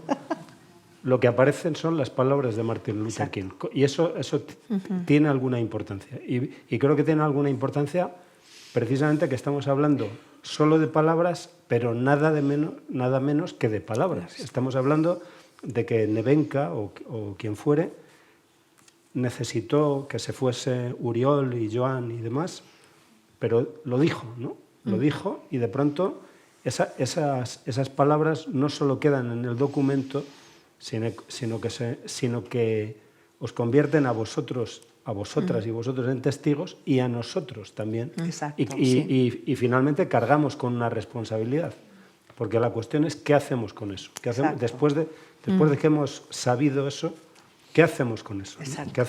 ¿Qué hacemos con eso? ¿Qué hacemos al salir del Eso es lo que intentaba decir antes. ¿Qué hacemos con estas cosas después de traerlas aquí, ¿no? Claro, por eso yo decía, bueno, entramos de una manera en una función como la vuestra, pero salimos distintos. ¿Qué es eso que nos ha cambiado? ¿En qué hemos cambiado? ¿No? Sí, sí. Y al hilo de lo que decimos de los cuerpos de mujeres, también hay un punto que me parece interesante, que es el discurso de Nevenka, de Milicha y de Melija, pasado por otros cuerpos de mujeres, porque todas podemos tener ese podemos ser víctimas de y podemos tener ese discurso. Pasa por los cuerpos, es igual que sean ellas, como que fueran otras actrices, como son las palabras lo que dota, ¿no? de importancia, de significado, el hecho corporal, de alguna manera. ¿Sí? Muy bien. Sí, hay al menos hay tres preguntas. Hay 3 intervenciones más. Hola, felicitaros, por supuesto, y hacer alguna reflexión y una pregunta. Kapuscinski, en su libro El Imperio, cuenta que para la teatralización de la violencia, lo que hacía Stalin cuando visitaba a las fábricas es que diera un paso al frente quien más ladrillos ponía o mejor realizaba la labor, y automáticamente le pegaba un tiro. Eso yo creo que es una teatralización y sobre todo que incita al desconcierto, porque ¿qué haces ante eso? ¿Pones el ladrillo? ¿No pones el ladrillos? ¿Qué haces? A mí me chocó mucho cuando lo leí y efectivamente eso es muy práctico en el sentido de la maldad. Esa es la maldad supreme, posiblemente. Y después de lo que nos estamos planteando aquí, de qué hacemos, yo felicitaros, vamos, por la labor que habéis hecho en estas mujeres. Y os pregunto si seguís en contacto con ella y si van a ver la obra, porque eso sería maravilloso para ellas. Mensajes de vez en cuando, ver cómo están, y ellas nosotros nos felicitan las Navidades, estamos en contacto. Y hicimos una pequeñita gira por los Balcanes con esta obra, fuimos a Sarajevo, fuimos a Zagreb y fuimos a Ljubljana, porque nosotros queríamos devolverles de alguna manera el regalo que nos habían hecho ellas, ¿no? Regalándonos sus historias. Pues bien, en Sarajevo, que es donde las invitamos a todas a que vinieran y eso, vinieron algunos de los hijos, de los jóvenes hijos de violaciones, porque ellos están muchísimo mejor, y de mujeres solo vino una, que se quedó como encogida después de la función. Y nosotros entonces nos planteamos, wow, claro, para ella, ¿qué le supone verse allí? Nosotros pensamos que le regalábamos algo, decir, mira, con vuestro testimonio hemos hecho esto y queremos enseñároslo porque hemos hecho una cosa que nos parece que está bien. Y ella no llegó a explicarnos qué le pasaba por su cabeza, pero estuvo muy tensa después. Y las otras 2 mujeres que no quisieron venir, o sea, las fuimos entonces a visitar, hicimos todo un periplo por Bosnia para irlas a visitar. Y llegamos y súper contentas, y cómo estáis, y venga café y todo. Pero les intentábamos contar, sí, porque cómo ha ido... Cambiaban de tema, y tú cómo estás, y qué habéis hecho, y qué bien veros. No querían escucharlo. O sea, una vez lanzada su historia, que nos dijeron, habladlo vosotras que sois unas privilegiadas, porque es verdad, a nosotros no nos escucha nadie, pues hablad vosotras que por lo menos tenéis voz. Pero después, una vez lanzado, ya no querían saber nada. Fue rarísimo, porque fuimos allí con toda la ilusión Y no, nos hizo mucha ilusión verlas y tal, pero vimos que para ellas eso ya estaba. Era como hurgar en la herida, ¿no? Verse allí. Y pues eso es lo que nos pasó, que fuimos a hacerles la función y no era quizá la mejor idea. Pero bueno, nos gustó mucho hacerlo en Sarajevo y nos encantó que viniera gente a verlos, y porque teníamos miedo de gente de fuera que venimos y os explicamos lo que os ha pasado a vosotros. También tiene... Pero desde el lugar donde yo creo que está hecha la obra, que es desde un sitio muy honesto, de somos gente de fuera que hemos venido aquí y hemos recogido esto, creo que bueno, estuvimos muy contentos de hacerlo. Por lo tanto, con lo que dices, la labor humanista y de ayuda fue cuando fuisteis a verlo la primera vez. La segunda vez es lo que habéis hecho. Después, a continuación, no era directamente para ella, sino para el público. Sí. Era el teatro, para lo que estáis haciendo ahora. Sí. Justamente ahora. Sí. Pero la ayuda fue la primera vez. Sí, no. Y además son mujeres, yo decía, están mal de salud, pero son mujeres muy fuertes. Y son mujeres que las vamos a tener ahí toda la vida y nos vamos a estar enviando mensajitos toda la vida porque se abrieron con nosotros de una manera que, bueno, que no es fácil. El reconocimiento lo hicisteis vosotras, con el trabajo que hicisteis, que fue fabuloso. Gracias. Sí, no hay duda en que, si bien la deuda nunca será saldada, trabajos como los que hace creadores como Ana María Ricart, o el trabajo de pensamiento que hacen pensadoras y pensadores como Cristina, que atienden a estos asuntos, sin duda tienen un valor de reparación, de que lo sucedido no quede clausurado por el silencio y en la soledad y el olvido. ¿Sí? Hola, lo primero, muchas gracias por las reflexiones que habéis vertido aquí y porque han sido pues, muy evocadoras. Y bueno, a ver, yo conocí un poco todo este tema porque conocí el movimiento Mujeres de Negro, ¿vale? Y a raíz de ellas llegué a un libro y llevo un rato buscando la referencia, pero bueno, yo en mi desmemoria pues soy incapaz de encontrarlo, donde encontré dos ideas que a mí, desde luego, o sea, digamos que me dieron mucho la vuelta respecto a este tema de las violaciones como herramienta de guerra, ¿no? Y el primero, y lo que básicamente quiero preguntar es si tú en tu caso, Ana María, te lo encontraste estas dos cuestiones cuando fuiste allí. La primera es, en este libro decía que muchas mujeres sienten que la violencia que se ejerce contra ellas cuando se les viola no es una violencia directa a ellas, sino que ellas y sus cuerpos se instrumentalizan para herir al hombre, que es el que es incapaz de mantener, de proteger a sus mujeres, ¿no? Entonces, que es una forma de minar la moral del enemigo, instrumentalizando la violencia, o sea, el cuerpo de la mujer y, por tanto, la violencia que se ejerce sobre la mujer, y que esto hace que en muchas ocasiones estas mujeres no hablen de su violencia porque tampoco la sienten del todo suya, sino como una violencia mediada hacia una violencia que se quiere ejercer hacia los hombres. Quería preguntarte si te encontraste esta reflexión, porque a mí, o sea, desde luego me descolocó muchísimo y o sea, por un lado lo veo, pero por otro lado, o sea, bueno, eso. Y la segunda cuestión que me encontré en este libro y que también me chocó mucho es cómo entendemos la paz, ¿no? Porque nosotros entendemos, en la mayoría de los casos, decía el libro, que es una paz patriarcal, en el sentido de que tenemos la paz como la negación de la guerra, pero que en realidad cuando la guerra acaba no hay paz, o sea, es un proceso que se ha de construir, ¿no? Y que si estas mujeres sienten que no hay paz hasta que ellas no visibilicen sus violencias, y si ese acto político que tienen de reivindicar que la violencia que se ha hecho contra ellas no está pacificando, si ellas sienten que están contribuyendo a ese proceso, ¿vale? Muchas gracias. Gracias a ti. Bueno, la pregunta va a las dos, pero bueno, como quería ver si tú lo habías vivido, pero bueno, que para cualquiera, gracias. Cristina, respecto a si la guerra ha terminado o no, para ellas no ha terminado. O sea, está clarísimo, como para los hijos tampoco, ¿eh? A todos les hicimos la misma pregunta: ¿cuándo empezó la guerra para ti? ¿Cuándo terminó? Y nadie nos dijo: la guerra para mí ha terminado. La guerra para ellas no ha terminado porque no se han reparado los daños ejercidos. Y hasta que no se reparen no se podrá cerrar. Y esto va para muy largo.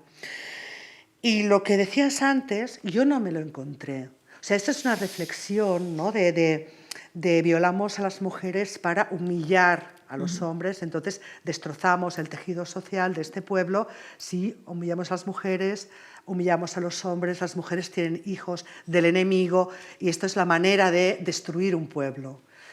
Pero esta es una reflexión que no, ellas no la vivieron así, lo vivieron como una brutalidad de la guerra. Después sí han podido ser conscientes de, ya sé que quizás lo han hecho por esto, pero la agresión se vive como una agresión a ti, a tu cuerpo. O sea, es muy difícil separarlo, es muy difícil consolarte diciendo no me lo han hecho a mí, Ana María, sino a las mujeres que vivimos en este pueblo porque quieren hacernos desaparecer, ¿no?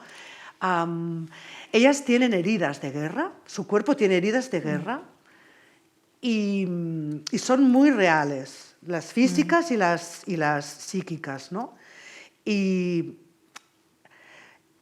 no, esto es un pensamiento que puede, porque la mujer, por ejemplo, de origen musulmán, nos decías que el 90% de las mujeres violadas han sido musulmanas por los serbios, porque sí, es verdad, pero la mujer serbia decía, es que a mí también me han violado, yo no soy una víctima de segunda, porque soy del bando malo.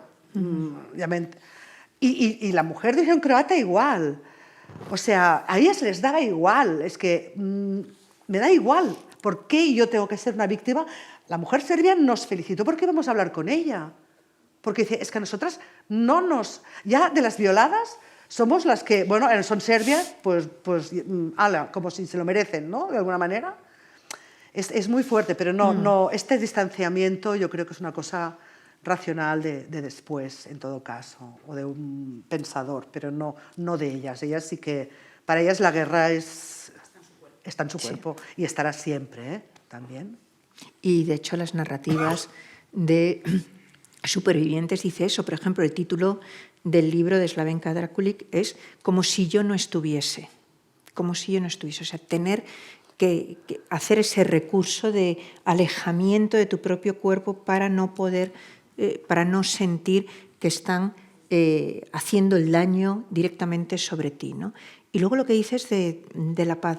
Claro, se ha señalado muchas veces, es que la firma de los tratados de paz, el de poner las armas, no significa necesariamente la paz para las mujeres, porque la violencia de género está entre la paz y la guerra. No solamente es algo que ocurra durante las guerras, está también antes, en el espacio entre la paz y la guerra y en el espacio posguerra, en ese espacio en el que comienza la paz, ¿no? Entonces, bueno, es más complejo y yo creo que la cuestión también es ver por qué es tan efectiva la violencia sexual como arma de guerra. ¿Por qué inmediatamente destruye no solo a la mujer violentada, sino a la comunidad? Porque es un mensaje muy efectivo, tremendamente efectivo, dentro de sociedades patriarcales, donde efectivamente se humilla al varón enemigo porque no ha sabido proteger a las mujeres a través del cuerpo de las mujeres. Y así lo analizan los politólogos. Para destruir una comunidad, mata a los líderes políticos, destruye los símbolos culturales y viola a las mujeres.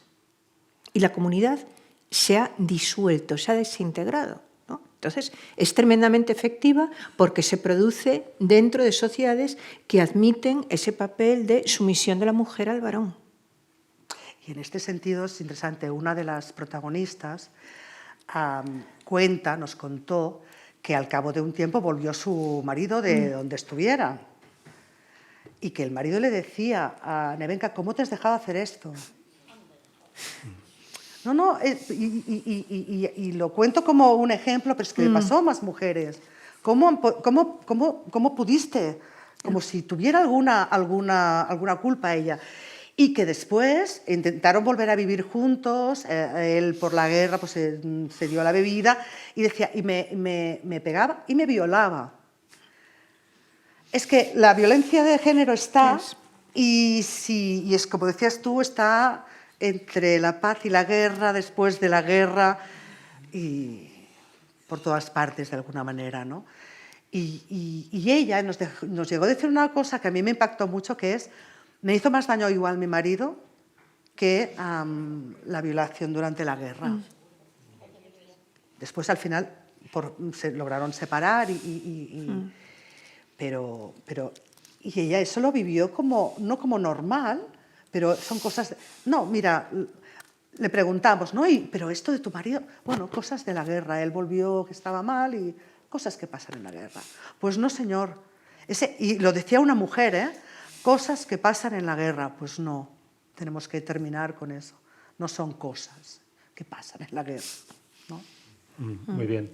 No me parece inútil recordar que, como antes mencionaba, Ana María Ricard versionó Fuentevejuna de Lope, uno de cuyos momentos más importantes es la reclamación que hace Laurencia, nada menos que ante el concejo, y dice aquello de, pues eso, no me habéis defendido, ¿no? Exacto.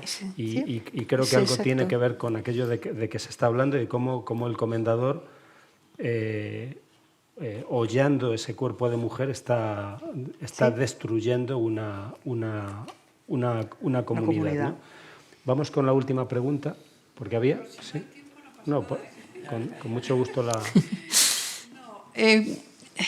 Quizás en respuesta a lo que a la pregunta que os hacíais de ¿y ha pasado algo 30 años después o hemos avanzado algo 30 años después? Pues yo creo que sí. Vamos a ver, yo creo que sí, voy a apoyarlo. Bueno, Cristina me conoce, soy profesora de Relaciones Internacionales y inevitablemente estoy recordando qué pasa en los años 90 y qué ha pasado después. Vosotros teníais un cierto problema. Yo me fui a Ibiza, yo me fui de vacaciones, pero es que toda Europa se fue de Ibiza y se fue de vacaciones. O sea, Europa en los años 90 miró para otro lado. Era una guerra que se producía en territorio europeo, pero que todos mirábamos para otro lado.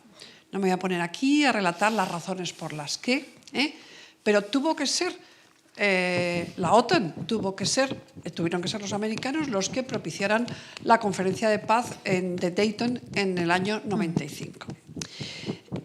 Han pasado muchas cosas, porque precisamente esta mañana, leyendo un informe de Naciones Unidas sobre los efectos desde la perspectiva de género de la guerra de Ucrania, hay un análisis pormenorizado sobre esa guerra y los efectos que está teniendo sobre las mujeres. Eso, en los años 90 no se habría producido. Y hay otro cambio cualitativo. ¿Qué ha pasado desde los años 90 para acá? Ha pasado que hay millones de mujeres, millones de mujeres, que desde los tribunales penales internacionales, donde las juezas, las magistradas, han dejado el cuerpo y el alma para sacar a la luz lo que tú estás planteando desde tu obra de teatro. Ha habido millones de mujeres que se han planteado como una acción unitaria para que las resoluciones del Consejo de Seguridad de Naciones Unidas fueran una realidad, para definir esa violencia de género como arma de guerra. Ha pasado que, por suerte o por desgracia, la guerra de Ucrania, los europeos la vivimos como propia, como nuestra. También leí esta mañana unas encuestas, el 80% de la población está por defender a ultranza, posiblemente porque nos afecta en nuestras vidas, lo estamos viendo, ¿no? Pero la guerra de Ucrania y lo que está pasando a las mujeres en Ucrania, los europeos lo vivimos como nuestro, cosa que no ocurrió entonces. Entonces, yo diría que hay en esa simbiosis que se produce, sobre todo en los últimos 40, 50 años, de cómo la acción de las mujeres, básicamente, en todos los niveles, juezas, académicas, asociaciones de mujeres, etc. Y su acción sobre las instituciones, yo creo que se está produciendo una mayor sensibilidad y sensibilización sobre cómo afectan los conflictos armados a las mujeres. O sea, que en ese sentido, y desde luego lo que tú estás planteando, tus obras de teatro son claves, porque lo que se ve a nivel macro, a nivel institucional, luego se traduce en tus testimonios, y en el testimonio de tus mujeres y en el testimonio de las actrices que hablan por la boca de las mujeres. O sea que muchísimas gracias, no solamente a ti, sino a las millones de mujeres que llevan 30 años para visibilizar lo que le pasa a las mujeres en los conflictos armados. No, muchas gracias a ti, porque es verdad. Lo que pasa es que yo debo ser un poco impaciente, pero tienes toda la razón del mundo. Hay un montón de gente luchando para visibilizar, para que vaya adelante, para que todo esto se vaya resolviendo y tenga su visibilidad. Tienes toda la razón del mundo. Lo que pasa es que las cosas diplomáticas van lentas.